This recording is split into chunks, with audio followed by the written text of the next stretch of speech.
This podcast is part of the Treksphere Network. To find more Star Trek-related content, visit Treksphere.com.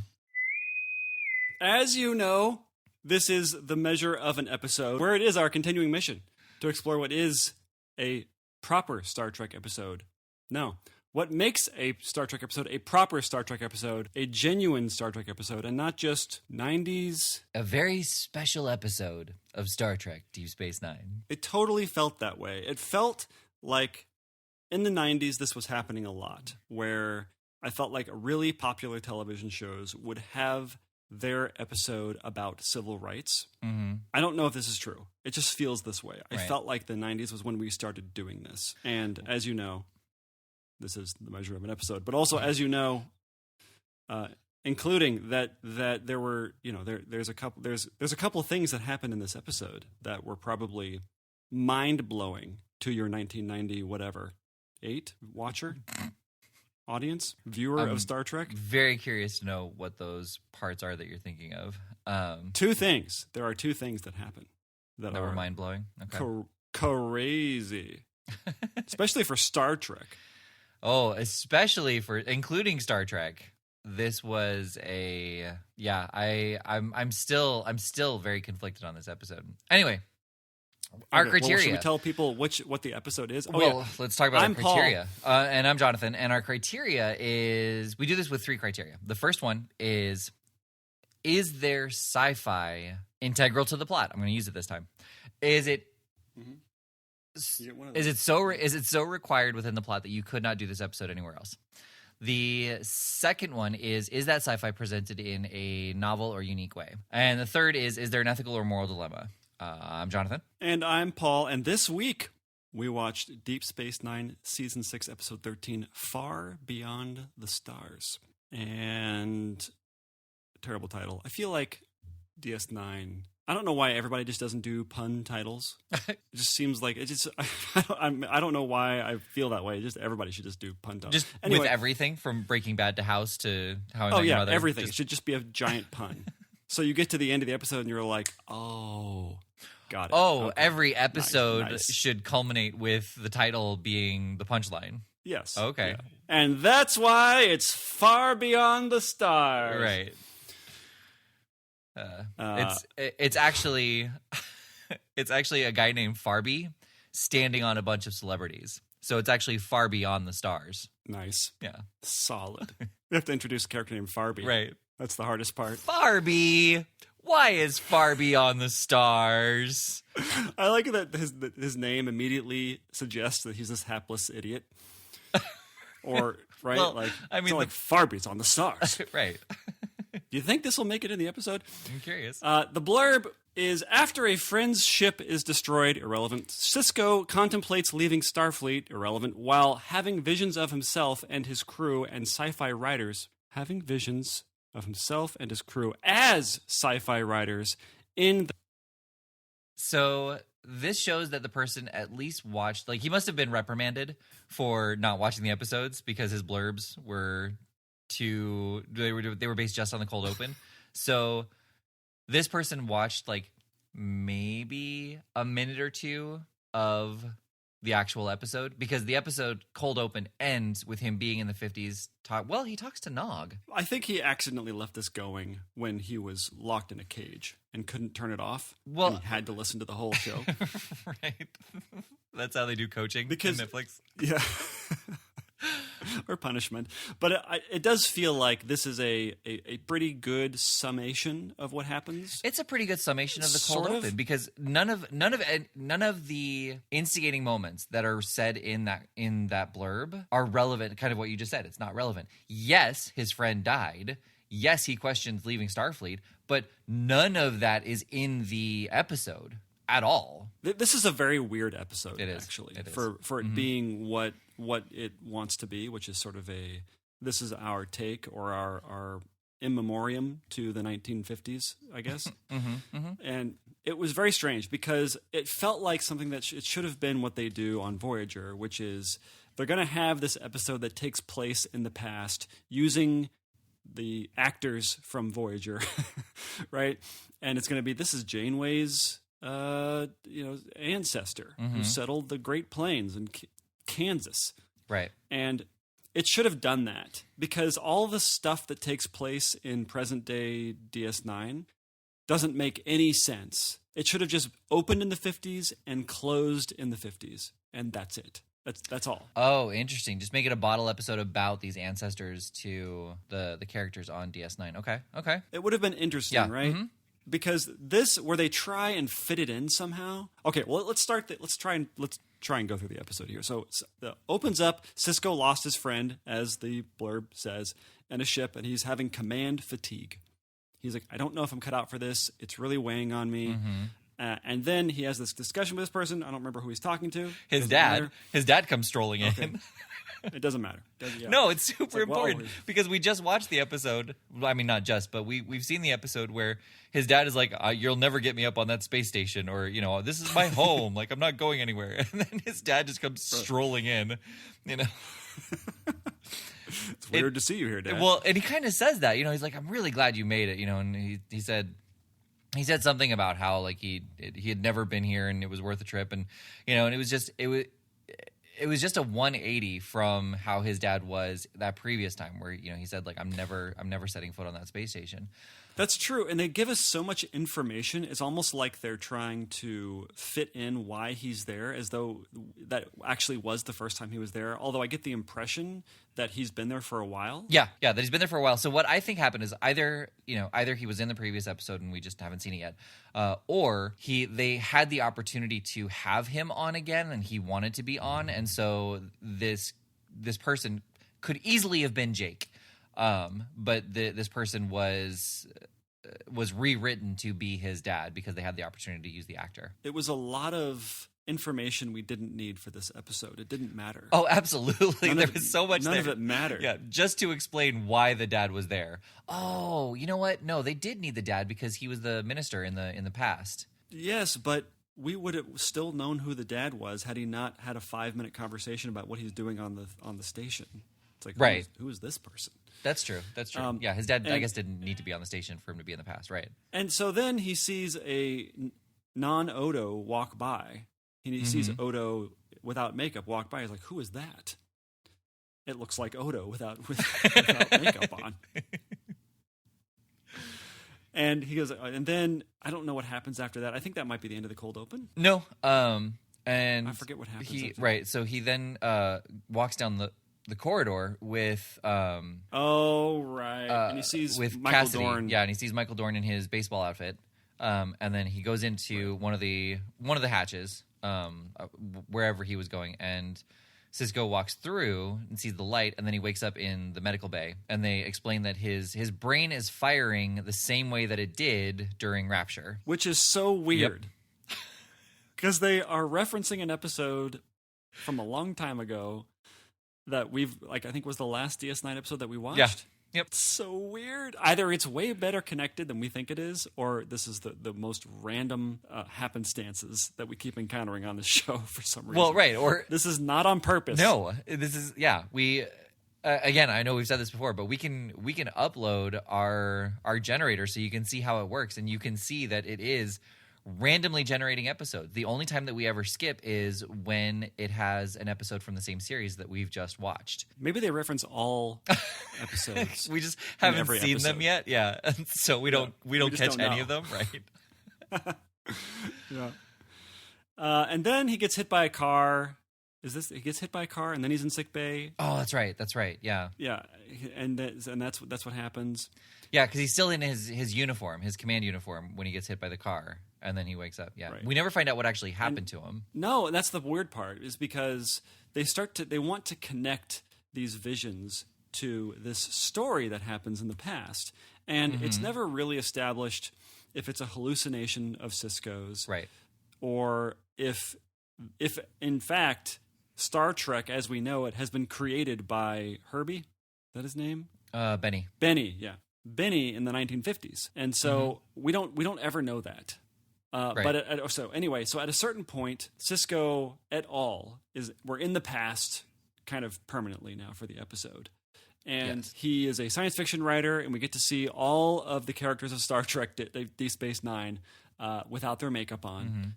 And here's the weird part about doing that is the idea is that, okay, so eventually Benny Cisco writes a science fiction story for this magazine or whatever he works for. And the idea is that he uses people in his life as inspirations for the characters. That's the conceit. Right? But it makes no sense because none of the characters that he creates for Star Trek, which we're assuming he created, right? We don't know what episode he wrote, but I'm assuming eventually he writes all the episodes. But so whatever episode he wrote, none of the characters that he uses from his real life really resemble the characters in Star Trek. Only physically do they resemble them. But even then, only peripherally. Right. That doesn't matter, though. Right. So why don't they resemble... Why not make Odo like the security guard or something? Or the cops, right? I mean, really the only resemblance to the 1950s characters and the Star Trek characters are the bad cops, which are Wei Yun and the other guy. Gul Dukat, yeah. Yeah, those, but they don't really, they're just kind of on-the-nose, one-dimensional racist cops. That's not really, that does not really, not really very faithful to the Star Trek characters they play at all, which are kind of deep, developed characters. Yeah. So it's very strange that it's almost like they wrote this just to kind of say, hey, we are woke too, without putting any effort into the storyline at all. Yeah, no, I would agree with that. Well, and it's interesting because at the time, they wanted to have the actors have the opportunity to kind of, play something a little bit against what their characters are. But as time went on and they were able to watch the episode again, they kind of realized that they should have done more of what you were saying, where the 50s characters were presented more in a reflective manner of what they were in the story that Benny was writing. Oh, so they did say that. They said that they regretted not doing that? Exactly, yeah. They wish they had done that, yeah. Yeah, because that makes more sense if that's going to be the conceit of the episode. And so we go through this storyline where they present that the owners of the magazine don't like that there's a woman writing, and they don't like that there is a black guy on the writing team. And they eventually cut out Benny's story because he's black. And that's kind of the thing. And then there's these antagonistic cops that eventually beat him up and they put him in the hospital. And I mean, I know there's a lot of stuff in between there where he has a relationship with the person he's actually having a relationship in Star Trek. And there's a lot of that. And actually, I will say that I would think to your everyday Star Trek viewer in the 1990s that the person who was most obscured by not having their makeup on was Michael Dorn, because he wasn't playing kind of this stoic, militaristic guy. He was playing kind of he was kind of a player, a baseball kind of playboy type of guy. And I don't know if you would automatically assume that was the guy who plays Worf. Right. Well, the other one who was also a Klingon, the guy who came in with the art, that was the one-eyed Klingon named Martok. I was wondering who that guy was. Yeah, I was too. I knew because he was in it too much to not be on Star Trek. He was the artist, right? The guy, yeah. And I was like, who is that? Yeah. Because I just could not put my finger on it. But you solved it for everybody. Yeah. I was actually, when I first saw him, because the voice didn't sound familiar, the appearance of him didn't look familiar. So I was thinking that he was Morn, but he wasn't. I thought that maybe he was the Klingon who's super wide-eyed and crazy, like crazy Klingon guy. Yeah. But I was like, I just think that because that's the only Klingon I can remember. Right. I kind of knew he must have been a guy with makeup on because, I don't know. Anyway, I'm glad you solved that for me. Sure. Oh, so there's this point after Benny writes his Star Trek story, which isn't a novel. It's just sort of a short story, like a 10,000-word story. Yeah. Right? It's supposed to go into a magazine. Everybody is kind of reading through it. All the writers, the crew, as it were, is and they're just going through. It's like, man, this is the best story ever. These characters are super great. I love this. This is amazing. This is the best thing that's happened to science fiction ever. And I realized that this is just the writers of Star Trek Deep Space Nine complimenting themselves on screen. Right. Did they just write this episode so they could compliment themselves? That would have been hilarious if that was the original intention of the episode. Like, we get no recognition. So what if... Yeah, because they take time. It's not like one character's like, man, this is really good, Benny. Good job. It's like all of them take a round at how great this shit is. Yeah, yeah. So, which I mean, it's anyway, kind of it's obviously important to the story, because for a story to be that great and then to be dismissed just because the captain was black, there's actually a very similar true story about the about a sci-fi story where there's an alien who comes down to the planet, and he's interacting and he's seeing everything that's happening on the planet, all the systemic racism and just the racism in general. I don't remember if it's set even farther in the past, so he's seeing slaves, but he finishes whatever he was supposed to do, and he gets back into his ship, and he takes off. And as he takes off his helmet, and it shows his ink black skin. And the publisher said, "We love the story. We just want the alien to not be black skinned." And the writer said, "Then you are missing the entire point of the story." What happened then? It was left in. I'm riveted. It was left in, but I think that it wasn't produced in that in that magazine, and it was released later in a different anthology, if I'm remembering right. So it actually happened in real life. Yeah. And that? all of the writers in the room are based on other sci-fi writers, actual sci-fi writers from the 50s and 60s. Right. Yeah, I figured there'd be a lot of sort of Easter egg type of things like that. The problem with it is that it just felt so thin as a plot. Not because I don't think that themes like this are unimportant or that we should forget about how terribly white people were in the 50s and before. And beyond. Yeah. Yeah. But it just feels at this point, maybe it's because we have 15, 20 years of stuff like that being produced all the time that I'm just tired of it. It just feels very old to just have it be that on the nose in terms of look at how terrible we were. These things actually happened. And that, I don't know, I wanted there to be something else to the episode that you can grab onto, not just you're being an a-hole, right? And that's kind of what it is, right? Yeah. It's like racism is bad, everybody. Right. And the cops, the antagonistic cops, were so one-dimensional. We're kind of reflecting the crux of the plot. It's like it's very one-dimensional. He's black, he's repressed, the end. You know? Again, I'm not saying this is unimportant, that these things that happened in real life is unimportant, but in terms of writing a story, why not add a little bit of depth to it? Why not give them something more to do? Yeah, I mean, basically the episode, for obvious reasons, revolved around Benny through the whole thing. Like it's Sisko's experience at this time, and so it has, like, he's in every scene, and he has to be, because we can't take the perspective away from him because we're experiencing it through him. And maybe it's because it's his hallucination. See, that's the weird thing, is that it's never clear why Sisko is hallucinating. Why is Sisko hallucinating characters from the past? If he's the main character in a story, would have no access to these things. Right?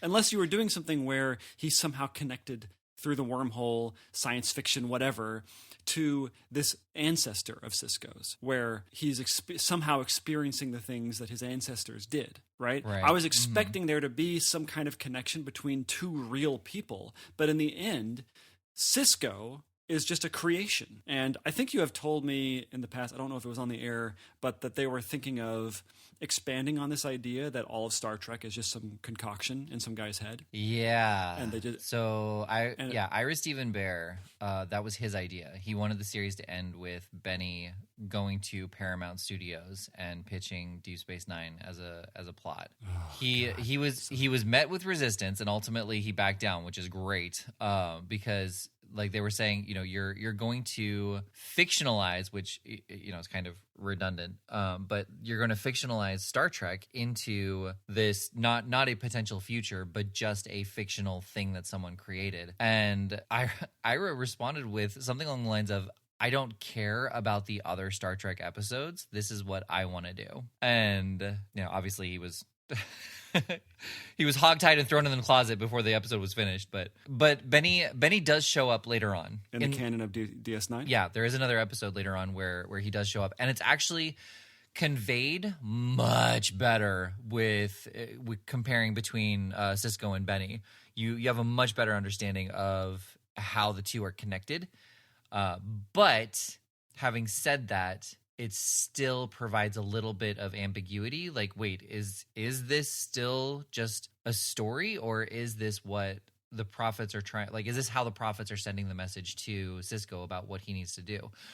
And the hard thing about this is the first time, and I think the only time, where if the prophets are actually communicating with him, they are sending him in a different scenario and not having just the crew of Deep Space Nine be the voices of the prophets. But I mean, we've seen that all the time, where like he goes to this kind of sepia-toned Deep Space Nine command center, and right. It's all kind of blurry and and they're all just standing there talking to him. Yeah, he is the Sisko. And so this is the first time where they've sent him to the 50s, a different time, a different place, as a different person, where they're sending him this message through the minister who shows up randomly. Wait, is that what happened? Is that supposedly what happened? That is the inference until the end, when we get the denouement of it felt so real, and really are we just Benny's dream? And then he looks out the window and we see Benny staring back at him. It makes sense if this is the prophets trying to communicate with Sisko. Right. But other than that, it doesn't make sense, right? Right. If that's truly what's happening, then that actually kind of makes me feel better about this episode a little bit. Well, right. So that's But they don't say that. They never say this might be the prophets. They say that in this episode. Yeah, when they start talking about how his brain is doing this thing, they're like, so could it be a vision like he had before, or whatever? And they say like, I don't know, and then it goes to the 50s, and that's the end of it. And then Benny starts saying like, I feel like I'm losing my mind. I'm seeing the characters from my story in real life. And then he has his little meltdown at the writer's room, and then he wakes up on the table, doesn't he? Like that's how the episode ends, with him waking up. I don't remember. He's in the car. He's in the ambulance. Oh, that's right. That's right. Yeah, there's a certain point where, and then his dad, as the priest, is saying things to him, and then he wakes up, I guess. Yeah, I don't remember how it actually ends, because there's a couple of points where it could have ended, but it still doesn't make sense to me why. So is it that Sisko is Benny, or I should say Sisko is seeing the world through Benny's eyes? That's the thing. So it's left so ambiguous that it's very frustrating. And I think the idea is that it's open to interpretation and you can discuss it, but the interpretations are basically saying that Deep Space Nine isn't real, which is a stupid thing to say. But we're saying that in this fictional world, the whole series, the whole franchise is just the creation of, again, ridiculous thing to say, one person. Yeah. But you get what I'm saying.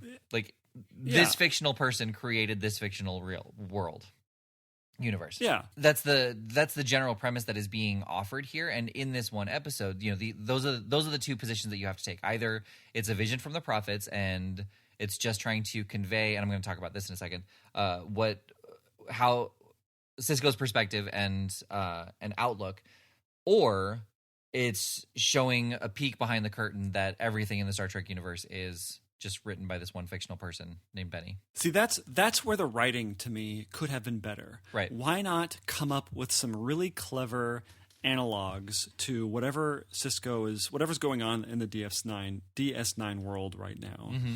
I actually don't know what's going on in terms of the war and the it's longer just the war is arcs still going of the on. show. It's the Dominion War is still going on. Yeah. So why not in this hallucination have some good analogs for this? Right.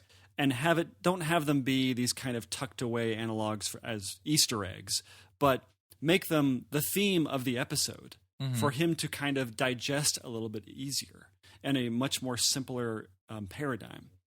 So it makes a little bit more sense the prophets would be trying to help him as opposed to saying nothing to him. I mean, I guess they came out of this with him rejuvenated. Sisko's rejuvenated. He wants to continue his work. He's no longer going to quit. Right. But they could have done that in a way that was just less confusing and a little bit more cohesive to, if it is going to be the prophets, that makes way more sense. Make everything inclusive. Right. So if there's a war that's going to happen maybe you make it in the 40s. Right. Instead of the 50s. Mm-hmm. You know, do something like that as opposed to just saying, oh, this is what Odo looks like without makeup. Yeah. And that's it. Yeah, there should have been a better connection between the two. Like, you can still have your civil rights moments, because it is an important thing for people to be aware of until it's resolved, essentially. But the part of it too, that only through talking through this with you have I been made aware of what the intention of the episode was. The message that Benny conveys at the end does not match what his realization is when he goes back to Deep Space Nine. You know, he's talking about how you can't kill an idea, but that has nothing to do with command fatigue. So they kind of force fit this character of the priest who says you have to keep going even though you're meeting terrible resistance and oppression. You have to keep writing because that is thematic. Right. Just because you don't want to doesn't mean that you have you don't have a responsibility to keep going. Right. Nobody really. I mean, I guess that's the theme. But it feels so force fit into it because you're right. All of the stuff that Benny says is that I'm a writer. I want to do what I want. I'm rebelling against the status quo of racism, which has nothing to do with the beginning of the episode. Yeah, and it takes someone else telling him that he has to continue going rather than him having that own realization in this vision. And right. You know, so in those two respects, you know, the message in the 50s doesn't necessarily directly connect to the command fatigue, and he doesn't make that realization himself. Somebody tells it to him. Like, kind of makes the vision poor, and it makes it poorly connected to what the conflict was at the beginning, which definitely was an ethical or moral dilemma, you know, about giving up command, which I didn't realize until we were talking about it right now. Yeah, it doesn't. There is no science fiction in this episode, though. No, yeah. Other than they're standing on DS9, because they don't even really ever explain why he's having these visions. It's just it was an excuse, a poorly crafted excuse to go into the past. Right, like it's almost the season 2 finale of TNG, where it's just a flashback episode, you know, and they had to have that weird little forced explanation of why it's happening. Right. But yeah, you could have. I mean, it doesn't change anything because he only has command fatigue for this episode, and then he's rejuvenated at the end. Right. And so I'm going to assume the episode after this there is no effect, no residue of the command fatigue. Right. Sure. Yeah. No, So it has no effect. Right. So you could have had the entire episode take place in the 50s, and it wouldn't have mattered. Right. Which kind of brings me to the other point about like whether or not it's sci-fi. I've been struggling so much about that because I agree with you that it's not sci-fi, but this kind of show is the only kind of show that could have had an episode like this. They had an episode based in the 50s with the same actors talking about the civil rights movement. Like, you can't have a series about this.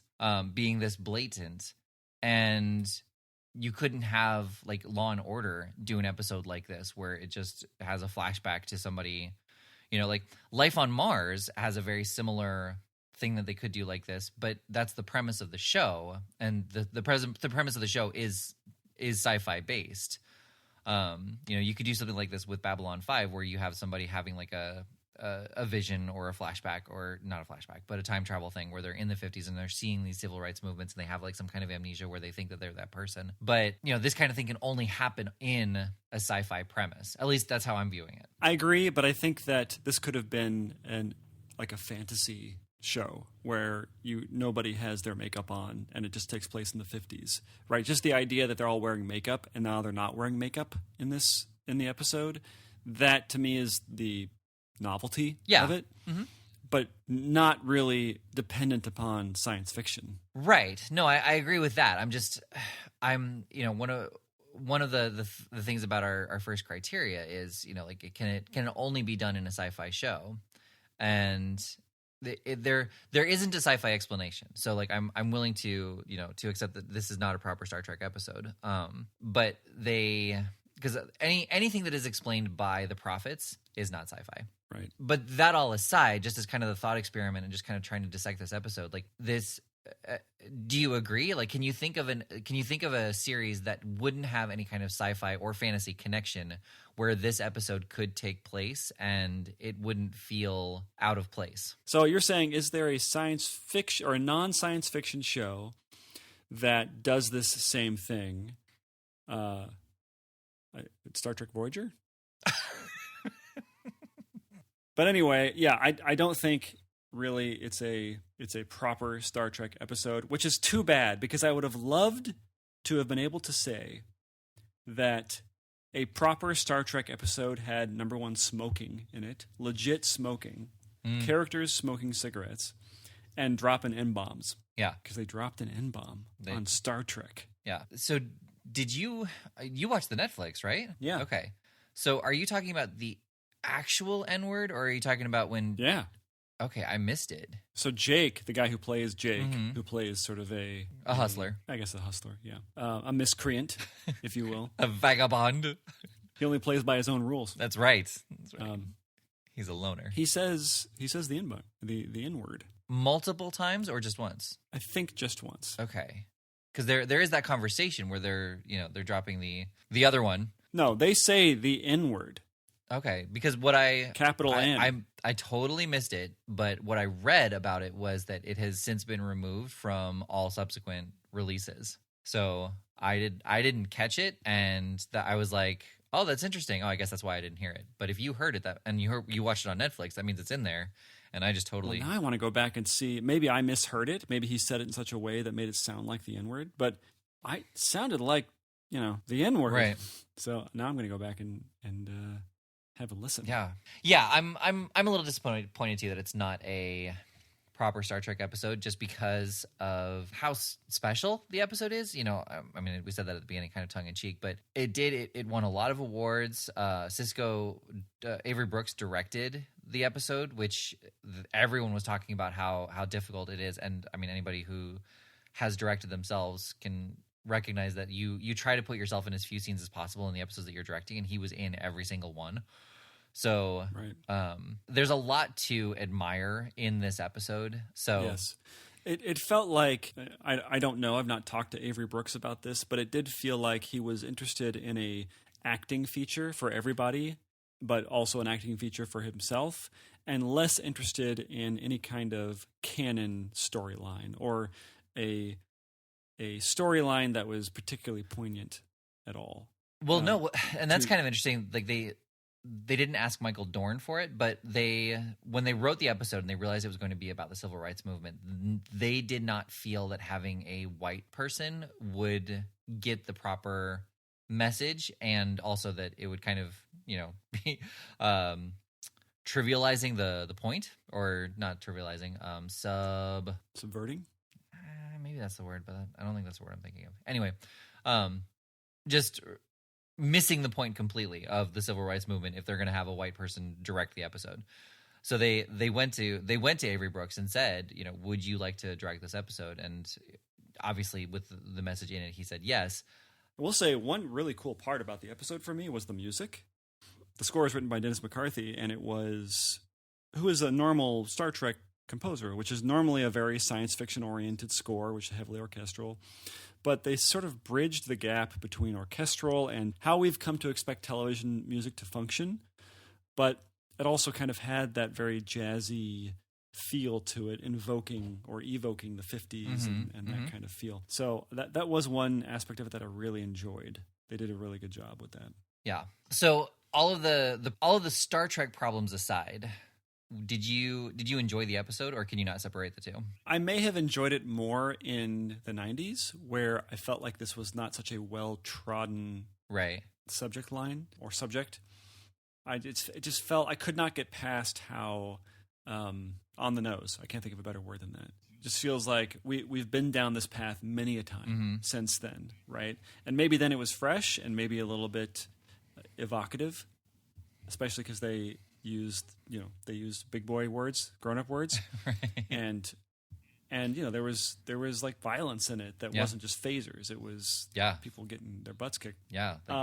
Beat down pretty hard. So I get it, but I felt as though it was just thin to me. It just I knew it was coming. You know what's coming the entire, like when you saw the cops at the very beginning, they're immediately designed for you to hate them. Right. We've talked about this before. There is no depth to them. There's no. I can see, like, they should have made one of them maybe a bit more sympathetic, and then the other cop is less sympathetic, and there's that battle between those two guys. Like, not all cops in the 50s were racist a-holes. Right. And he happened to find the most racist a-holes walking down the street one day.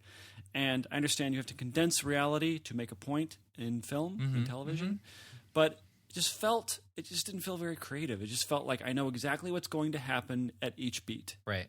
I was never surprised, except for the weird stuff with Star Trek, the weird connection to Star Trek. That was surprising. It's not novel. Yeah. So that's why I didn't really enjoy it. Right. I thought that it was probably a well-made, well-acted show. Oh yeah. I guess. Yeah. And I know you kind of already said it, but it was fun to see Michael Dorn be Michael Dorn and actually be Michael Dorn and not Worf. Yeah. Smile, exactly. Without teeth in. Right. Because he's wearing like terrible teeth his whole career. Right. Yeah. Why don't Klingons get braces? Eat pizza so much better. Well, yeah, they eat a lot of their meat live. So like teeth function better when they're straight. Ours do. He's almost human. What? I keep thinking he's like half human because he was raised by humans, but that's not true. Yeah, he's full Klingon. Full Klingon, just raised by humans. Yep. All right, so not a proper Star Trek episode. Not a proper Star Trek episode. No. What about you? Did you like it? I guess my short answer is yes. Kind of for the acting in general. Knowing who these characters are and how the actors are portraying them in the series, to see the actors portraying different characters in the same series was fun. All right. So we did that. Done. Another one done. Should we see what we're watching next? Oh, yeah. Where Silence Has Lease. Episode 2 of Season 2 of the Star Trek The Next Generation. And the blurb says, the Enterprise encounters a mysterious void in space. And when they move in closer to investigate further, it envelops them and they can't get out. I love this one. I think I love this one. I think I know which one it is. Although, when you say the Enterprise encounters a mysterious void in space, it's kind of what space is. Right. Not mysterious. In this void, there's a mysterious void. Yeah. Pretty consistent with the voids in space. But I think I know what they mean. There's an anomalous something or other in space. Right. I wonder, yeah. Okay, well. Season 2, Episode 3 is Elementary, Dear Data. Darn it. Oh. Missed it by one. This one sounds... Well, I mean, we're still a lot. We're still in... I know, right? We're still in Season 2, so we're not quite to the good stuff yet. Oh, did you know that Season 2 opens with the child? Troy is impregnated by a unknown alien life form. A unknown life form. The writer's just like, F it. Can't bother to hit backspace. Moving on. Not going back. Yep, right. Moving on. Screw you, red dotted line. Actually, no, there would be a blue dotted line. Yeah, maybe a green one. I don't remember. Anyway, let's go watch it. Okay. I've been Jonathan. Oh, I forgot. Our thing that we do that's funny. And I've been Paul. And this has been The Measure of an Episode. As you knew. I wonder if it is funny.